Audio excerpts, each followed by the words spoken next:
I paid my sister's rent for 3 years without ever asking for a thing.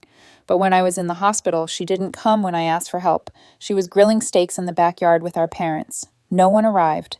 I didn't argue. I shut everything down. 2 days later, my phone exploded.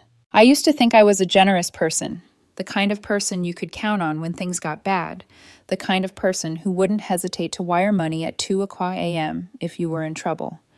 I never asked for anything back, not because I didn't need it, but because I believed in giving people room to figure themselves out, especially family. For 3 years, I paid my sister's rent. Not once did I ask her to pay me back. Not once did I even ask where the money was going. I knew she was always between jobs, always almost launching something huge, always one step away from making it big. That's how she sold it anyway. But she never skipped a brunch, a concert, or a much-needed weekend in Miami. I covered her rent, her car insurance, even her utilities when she claimed she was too stressed to deal with bills. I thought maybe this is what older sisters are supposed to do. Maybe if I just held things down a little longer, she'd get there. That's what I kept telling myself. I didn't expect to end up in the hospital. It started with a toothache that wouldn't go away. Then came the fever. By the time I dragged myself to urgent care, my face was so swollen I couldn't open one eye. They rushed me to the ER. The infection had spread fast. I remember the doctor looking at my chart and saying something I'll never forget. If you'd waited another day, your airway might have closed completely. I was alone when they rolled me into emergency surgery. There was a moment just before they put me under that I panicked. My husband and son had died 5 years earlier in a highway accident. I had no one except my parents and my sister. I texted all three of them from the gurney, told them what was happening, told them I was scared, asked them to come. No one answered. 2 hours later, when I woke up groggy and stitched up, I checked my phone. Nothing. Not a single message. Just a missed call from the dentist's office confirming I wouldn't be making my original appointment. The surgeon came by later, Dr. Liza Patel. She sat with me while I tried to eat broth and keep my fear from pulling me apart. I must have looked as bad as I felt because she didn't say much. She just stayed. The next morning, I tried calling my sister. Straight to voicemail. I called my mom. Nothing.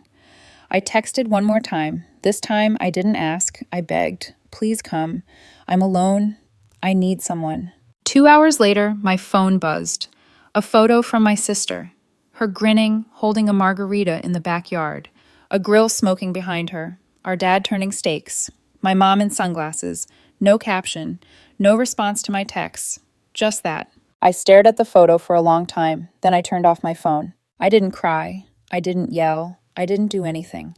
But something changed in me that day. Something hard and permanent. I was done. 2 days later, when I finally turned my phone back on, it exploded. Not literally, but close. 26 missed calls, 42 texts, 4 voicemails, all from the same 3 people, and every single one came too late. I guess silence has a way of shaking people more than screaming ever could. After I turned off my phone, I didn't check anything for 2 full days. No updates, no calls, no social media, nothing. Just the steady beeping of hospital machines and the occasional visit from Dr. Patel, who had become the closest thing I had to human comfort. When I finally powered my phone back on, I almost dropped it. It lit up like it was possessed. Calls, voicemails, frantic texts, and then one message from my sister that said, "Why aren't you answering? What's going on?" As if she'd forgotten where I was. As if she hadn't been sent a text with the words, "emergency surgery and alone." I sat there just reading every single one. My mom had called me 8 times in 1 hour. My sister left a voicemail I'll never forget. She was crying or pretending to.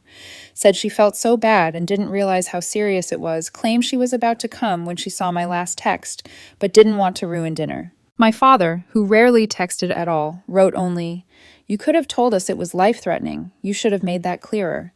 It was never an apology, just excuses dressed up as concern. They thought I was ghosting them. My sister even said, "Are you mad at me for the party? Come on, Gloria, don't be dramatic." She called it a party. Meanwhile, I still had a drain in my neck from where the abscess had been lanced.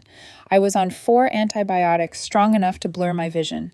I couldn't swallow solid food, and they thought I was being dramatic. When I was discharged, Dr. Patel personally wheeled me out.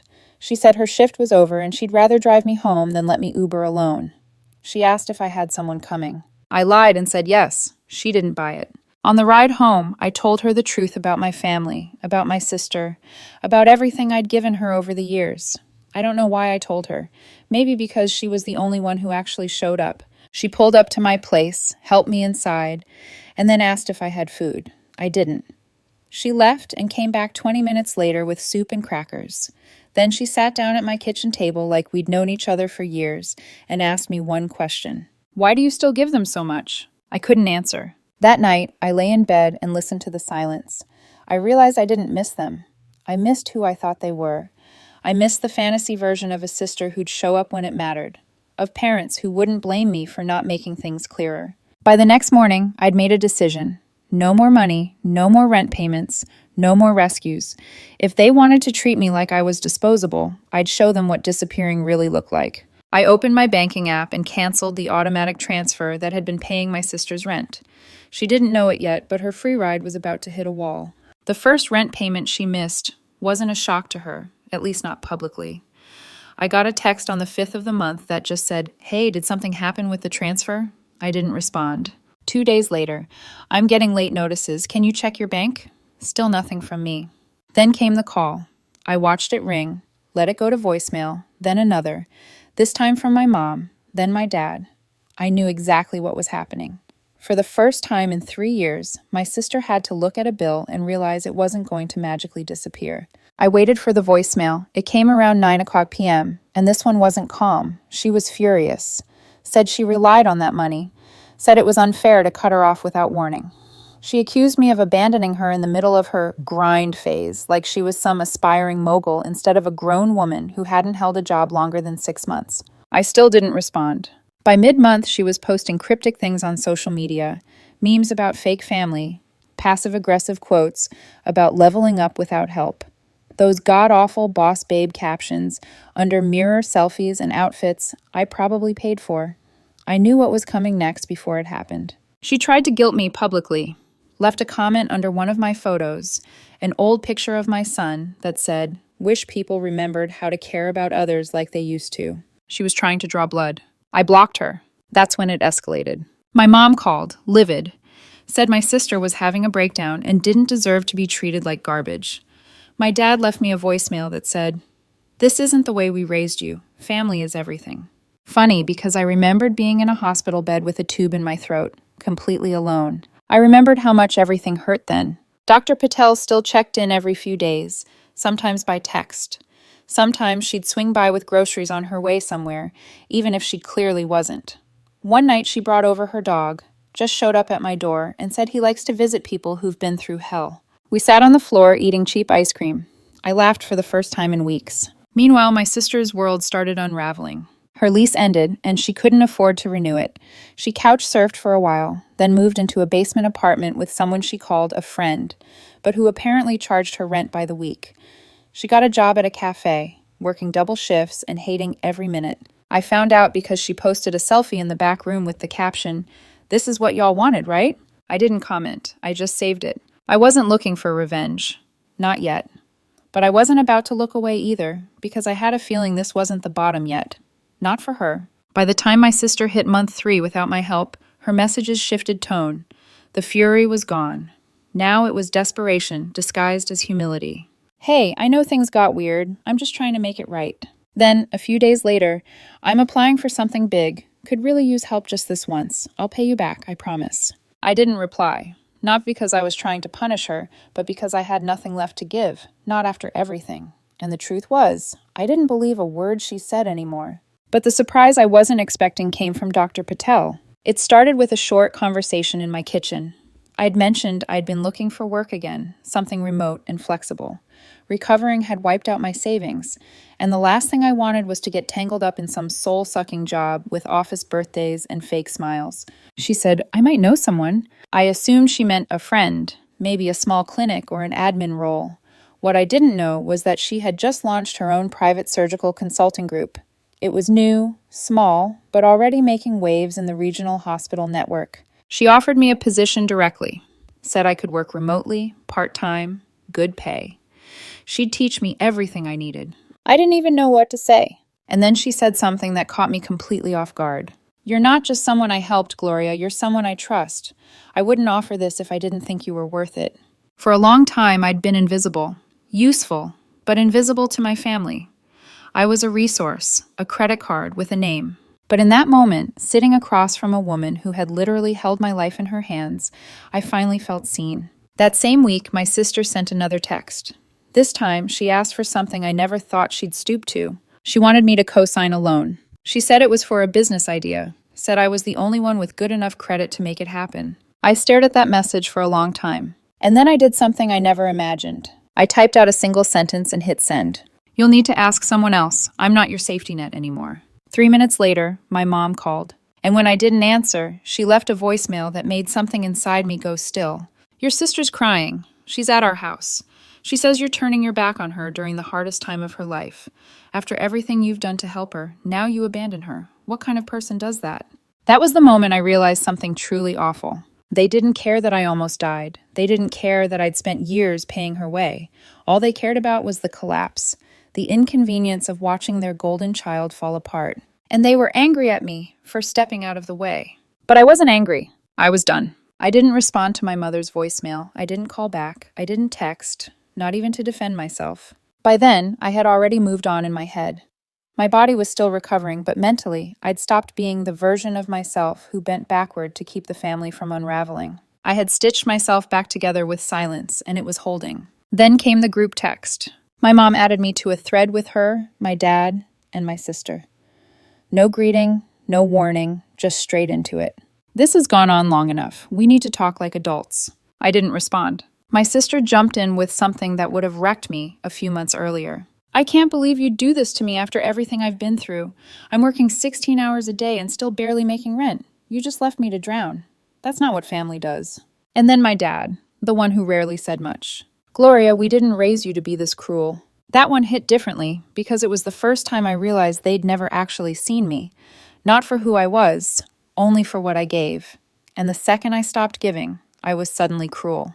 That night, I called Dr. Patel. I asked if she'd ever cut ties with family before. There was a pause. Then she said yes, that it wasn't easy, but it was sometimes the only path to peace. I didn't tell her I was thinking about doing the same. I think she already knew. But here's the part no one saw coming. 1 week later, I got a letter. A real one, in the mail.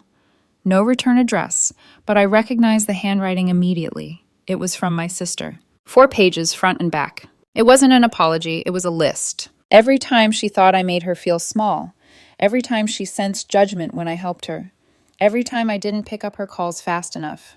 Every so-called moment of abandonment she believed I'd inflicted on her.